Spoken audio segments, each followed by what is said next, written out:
எவ்வளோ துணி துவைக்க வேண்டியது இருக்கு. ஒரு ரெஸ்ட் இல்லாத வேலையா இருக்கு ஞாயிற்றுக்கிழமை அதுவுமா. இன்னைக்கு இவ்வளோத்தையும் துவைக்கிறதுக்கு முன்னே நாள் விடிஞ்சு போயிருமே நமக்கு.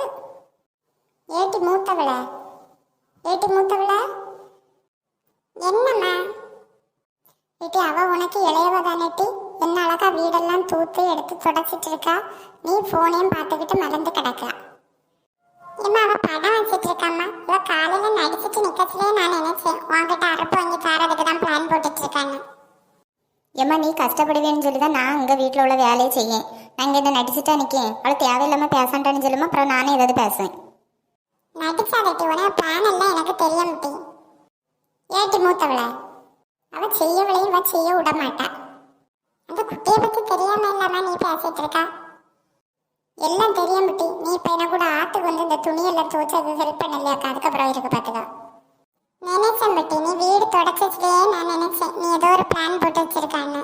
ஆத்துக்கு போய் துணி துவச்ச மடிச்சு தானேட்டி மெல்ல வீட்டு வேலையை எடுத்தா. எப்படியோ பிளான் போட்டு அவளை துணிக்கு சாப்பாடு அனுப்பி விட்டாச்சுப்பா. இப்போதான் நிம்மதியே வந்து. இனி நம்ம உட்காந்து செல்லு நோண்டுவோம்.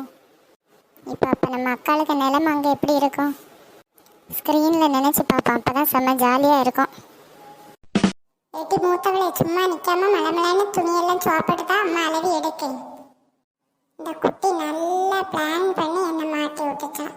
இவ்வளோ துணியை துவைக்கிறதுக்கு முன்னே டங்கு வரலாம் அந்து போவோம். அங்கே என்ன தட்டி பழம்பிட்டு நிற்கியா? ஒன்றும் இல்லைம்மா, வாமா சாப்பிட போவோம். எல்லாம் என் தலை எழுத்து. என்ன டீ? ஏம்மா மழை கருப்பு வர்றது போல இருக்குமா, வாமா சீக்கிரம் போவோம்.